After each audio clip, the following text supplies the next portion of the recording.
হুজুরের সংখ্যা বেড়ে গেছে, বেড়েছে পাঞ্জাবিওয়ালা, লোক দেখানো বুজুর্গ বেড়েছে, বাড়েনি তো আল্লাহওয়ালা। আসসালামু আলাইকুম সুপ্রিয় দর্শক শ্রোতা ভাই ও বন্ধুগণ, আজকে আমি কৃষিকাজের মাধ্যমেই আপনাদের কিছু কথা বলবো। হায়, বোরকাওয়ালা দেখা যাচ্ছে রাস্তাঘাটে কত, পর্দা আসল বিধান নেই, ফ্যাশন হচ্ছে শত।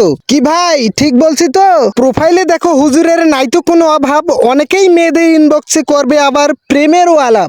স্মার্ট হুজুর, কিউট হুজুর, আহা কি নাম! শুধু কি তাই, আইডিতে আবারও লেখা থাকে হুজুরের বউ হব, স্বপ্নে হুজুর, হুজুর হবে সঙ্গী। পোস্ট দেখলে মাথা ঘুরে যায়। হামার হইলা নাই, কারণ হামা হইলাম সাদা সিধা মানছি, হামা সারা দিন রাত খালি কামেই করি, বুঝছেন? পোস্ট দেখলে আসলেই কিন্তু মাথা ঘুরে। নায়িকা তো নয়, যেন সাবনুরের ভঙ্গি। স্টোরিতে হিন্দি গানের মেলা, আইডির নাম পর্দাওয়ালি। কিভাবে তুমি আপলোড দাও উন্মুক্ত চুলের ছবি? অভিনয়ে ভদ্র না হয়ে আসলে চেষ্টা করো, বিপদগামীর পথটা ছেড়ে সত্যের হাতটা ধরো। যাই হোক, কেমন হয়েছে অবশ্যই আপনারা কমেন্ট করে বলে যাবেন। কি নিয়ে ভিডিও করি, ভিডিও করার কোনো টপিক নাই, তাই আজকে আমি ভাবি নিলাম যে আজ একটা ব্লগ ভিডিও করো। কিন্তু ভাইরে ভাই, আমি দুঃখের সহিত বলতে চাচ্ছি যে এই যে কৃষিকাজের ভিডিও অনেকেই পছন্দ করে না। কেন করে না সেটাও আমি জানি না, হয়তোবা তাদেরকে ভালো লাগে না। তো যাই হোক, এই যে আপনারা দেখতে পাচ্ছেন এই যে গাছগুলো, একটা কিন্তু পাত নাই। কেন পাত নাই, কই গেল এই পাতগুলো?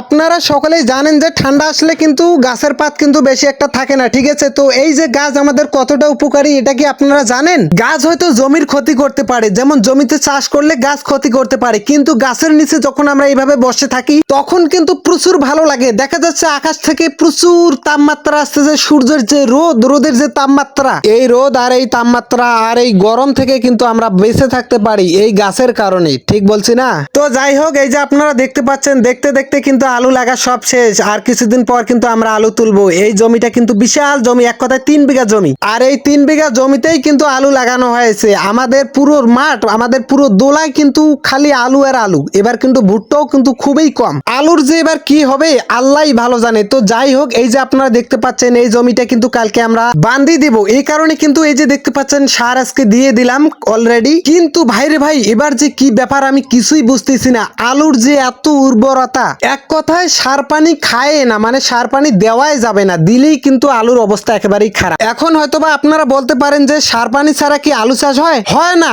আবার হয়। কেন হয় জানেন? যে আলুর গাছের উপর কিন্তু সার পানিটা নির্ভর করে, বুঝছেন? এই যে দেখতে পাচ্ছেন আলুর গাছের উর্বরতা কতটুকু। আর এই সময় যদি আমরা সার পানি দেই তাহলে কিন্তু সবগুলো পচে যাবে। এত কষ্ট করিয়া জমি চাষ করলাম, এই যে 1 মাস 2 মাস থেকে কত পরিশ্রম করতে হলো, আর এইভাবেই সার পানি দিয়ে যদি নষ্ট হয় এটা কোনো কথা? এই অবস্থায় যদি সার পানি দেই তাহলে কিন্তু পচনাই ধরি একেবারে অবস্থা খারাপ হয়ে যাবে, বুঝছেন? তো যাই হোক, আপনারা সকলেই ভালো থাকবেন, সুস্থ থাকবেন, সকলের জন্য দোয়া রইলো। আর আমার জন্য সকলেই দোয়া করবেন, আর একটু বেশি করে সাপোর্ট করবেন, ঠিক আছে? আসসালামু আলাইকুম।